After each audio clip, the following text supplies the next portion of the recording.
अस्सलाम वालेकुम दोस्तों। इंग्लैंड ने श्रीलंका को उन्हीं के होम ग्राउंड में बेदर्दी से शिकस्त दी है। 146 रन का सिर्फ हदफ था और 51 रन के मार्जिन से शिकस्त दी है श्रीलंका को। इसमें दो चीजें हैं, एक ये कि पाकिस्तान की कहानी मुश्किल हो गई, मुश्किल इस सेंस में कि पाकिस्तान को अब इंग्लैंड को लाजमी हराना पड़ेगा। अगर वो खुदा ना खास्ता हमसे भी जीते तो उनके 4 पॉइंट होंगे, उनका अगला मैच धुल भी जाए तो 5 पॉइंट उनके लिए रास्ता बिल्कुल साफ हो जाएगा। सो पाकिस्तान को इंग्लैंड को पकड़ना आसान है, पकड़ना पड़ेगा। अगर हम नहीं पकड़ पाते तब भी रास्ता रहेगा, बट ऑलमोस्ट 90% हमारे हाथ से गेम निकल चुकी है अगर हम इंग्लैंड से हार गया तो। कहानी वैसे मैंने सुबह को एक वीडियो बनाई थी कि पाकिस्तान अगर एक मैच और भी हार ले तब भी रेस से बाहर नहीं होता, बट अब सीन ये बन गया कि इंग्लैंड ने श्रीलंका को हराया है। सो हमें इंग्लैंड को हराना पड़ेगा क्योंकि उनके पास एक जीत उनके पास आ गई है। अगरचे अभी भी हम हार भी जाएंगे तब भी मुमकिनात में कुछ चीज बाकी रहेगी, मगर रैशनल अप्रोच के मुताबिक हम आउट हो जाएंगे। ये बात मैं आपको स्टैट बताऊंगा कि अब हमें क्या कुछ करना पड़ेगा, बट ये चीज सोचिए कि इसी इंग्लैंड ने श्रीलंका को इसी ग्राउंड पे 3-0 से T20 सीरीज भी हरा रखी है। सो ये बात मैं सिर्फ इसलिए कर रहा हूं कि हम अपने ग्रुप में लेके चल रहे हैं कि न्यूजीलैंड सबसे तगड़ा है, दूसरे नंबर पे पाकिस्तान है, तीसरे पे इंग्लैंड है, चौथे पे श्रीलंका है। मैं कह रहा हूं कि इंग्लैंड को इतना इजी क्यों ले रहे हैं? उन्होंने पाले केले में ही 3-0 से सीरीज जीती है श्रीलंका को और अब भी हराया है। हम श्रीलंका में दो मैच खेले थे, एक हारे थे एक जीते थे।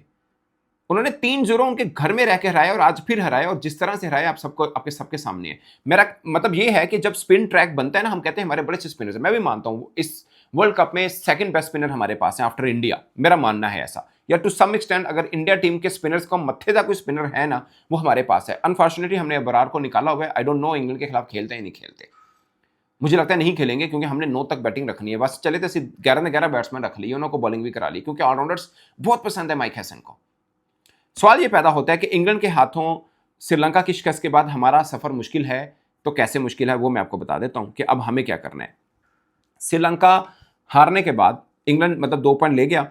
इंग्लैंड और पाकिस्तान का जो मुकाबला है एक दिन के बाद, उसमें पाकिस्तान को जीतना जरूरी है, पाकिस्तान को जीतना पड़ेगा, ठीक है।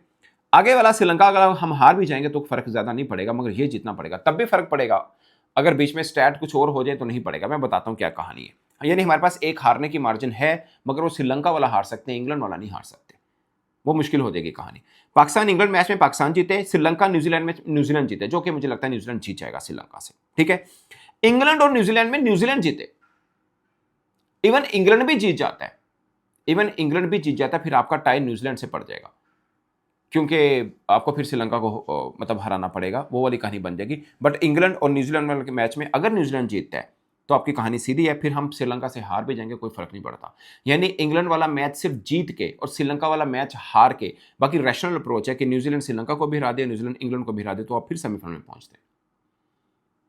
इवन हम श्रीलंका वाला हार भी जाएं, इंग्लैंड वाला जीतना जरूरी है, इंग्लैंड का मैच इतना अहम है। मैं अगेन बताता हूं, इंग्लैंड के 2 पॉइंट हो गए, अब पाकिस्तान इंग्लैंड मैच है, पाकिस्तान इंग्लैंड को हरा दे, पाकिस्तान इंग्लैंड को हरा दे, ये कहानी है। फिर श्रीलंका का और न्यूजीलैंड का मैच है, फिर न्यूजीलैंड जीते, जो कि अपेरेंटली लग रहा है कि न्यूजीलैंड जीत सकता है नंबर। फिर इंग्लैंड और न्यूजीलैंड का मैच है, फिर न्यूजीलैंड जीते, मतलब 2 मैचेस अगले लगातार न्यूजीलैंड जीते, तो हमारी कहानी सीधी है। फिर हम श्रीलंका वाला मैच हार भी जाएंगे, फर्क नहीं पड़ेगा क्योंकि हमने इंग्लैंड को हराया हुआ है, प्लस बारिश के 1 पॉइंट लिए हुए, तो 3 पॉइंट होंगे, बाकी सब टीमों के 2-2 पॉइंट होंगे। सिंपल कहानी। आपने सिर्फ इतना करना है, आपने इंग्लैंड को हराना है और न्यूजीलैंड ने भी इंग्लैंड को हराना है, ये कहानी बनानी पड़ेगी, ये वाली सिचुएशन है। और एक और पॉइंट कि अगर आपका भी 3 पॉइंट हो जाते हैं, दूसरी टीम के भी 3 पॉइंट हो जाते हैं, फिर क्या होगा? फिर ये देखना है कि नेट रेट क्या बनती है। अभी इंग्लैंड ने एक ऐसी पिच की, आपको आप ये ना गिनेगा कि 51 रन है, इस पे ये ना गिनेगा। आप देखें ना, एक पिच है जिसके ऊपर 230 रन हो गए हैं, वो भी 50 रन से अगर जीता हो। एक पिच है जिसके 146 रन है बने हैं और वहां से 51 से जीता, इसका मतलब टफ पिच थी, उसमें 146 इज इक्वल टू 200।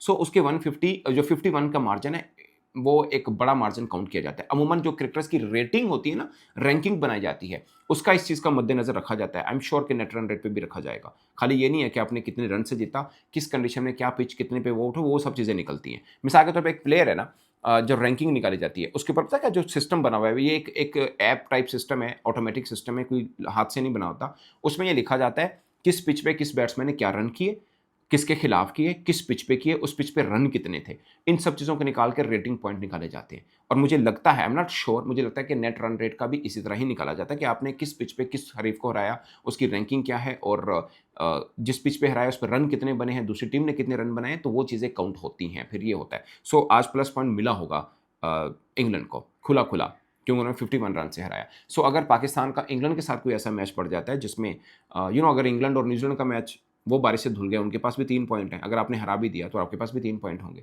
सो फिर आपको क्या करना है, फिर नेट रन रेट के ऊपर आएगा मामला कि नेट रन रेट किसका बेहतर है, जो कि अपीयरेंटली अभी तक लग रहा है कि उनका बेहतर है। अगर ये भी दोनों का बराबर हुआ, फिर ग्रुप स्टेज में किसने किसको हराया वो भी काउंट होगा। अगर वहाँ पे भी बात नहीं बन पाई तो फिर आपको जानना है कि 6 फ़ेब को जब ये वर्ल्ड कप शुरू हुआ था तो किस टीम की क्या रैंकिंग थी, जो कि इंग्लैंड की हमसे बेहतर थी। अगर ऐसा सिनेरियो बन गया, सो इंग्लैंड की जीत पे मुझे लगता है हमारे लिए थोड़ी-सी परेशानी बढ़ी है। अगर श्रीलंका जीत जाता तो मामला कुछ और बन सकता था, बट तब भी कैलकुलेशन हमें अब देखिए दोस्तों, आपका एक मैच बाहर से धुल गया, 1 पॉइंट मिल गया, बहुत से लोग इसको लकी कहते हैं। मेरा मानना है कि आपको वर्ल्ड कप के सेमीफाइनल खेलने हैं, you are here to win the world cup, world cup world champion बनने आए हैं।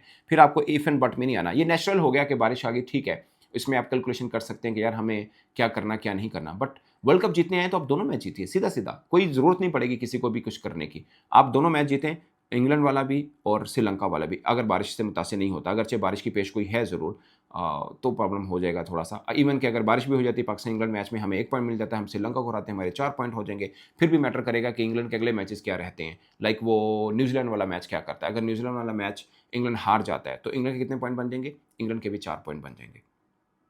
सॉरी, इंग्लैंड के 3 पॉइंट बन जाएँगे।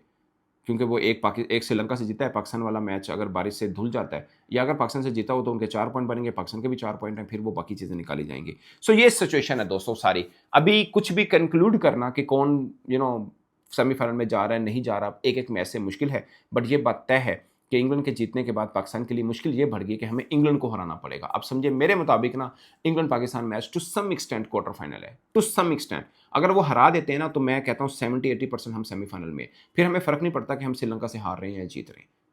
इन केस न्यूजीलैंड भी श्रीलंका को हरा दे। अब ये ना हो श्रीलंका हमें हरा दे, उससे पहले वो न्यूजीलैंड को भी हराया हो, तो मुश्किल कहानी बन जाएगी। सो इफ एंड बट है, सीधा जाने के लिए दोनों मैच जीतने हैं, अदरवाइज़ ये सारी जिसे बोलते हैं गुंजल पड़े हुए हैं, इन गुंजलों को सुलझाना है, गुत्थी सुलझानी है, तो सीधे-सीधे दोनों मैच जीतने पड़ेंगे आपको। मगर परेशानी की बात ज़्यादा नहीं है, थोड़ी बहुत है कि इंग्लैंड को हराना ज़रूरी है पाकिस्तान का। सो दोस्तों ये है, मुझे लगता है कि इंग्लैंड की टीम जितना हम कर रहे हैं ना अंडर एस्टिमेट, इतनी वो है नहीं। हम इस चीज़ पे कर रहे हैं कि उनके स्पिनर अच्छे नहीं।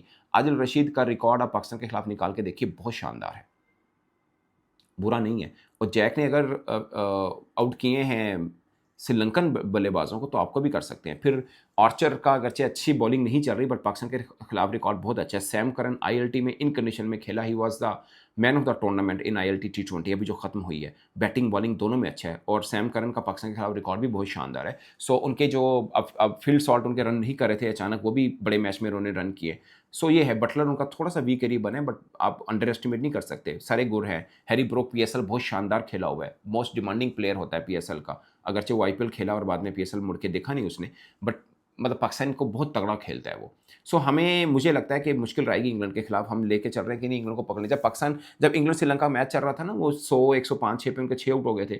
हमें लग रहा था यार इंग्लैंड तो बहुत ही फिक्का है, बट 146 पे मैच फंसाया और 51 रन से उन्होंने हराया। सो कहानी इतनी आसान नहीं है, इंग्लैंड को हराना भी हमारे लिए। लेट्स सी दोस्तों क्या होता है, इस पर आप अपनी राय कमेंट की सूरत में ज़रूर बताइएगा।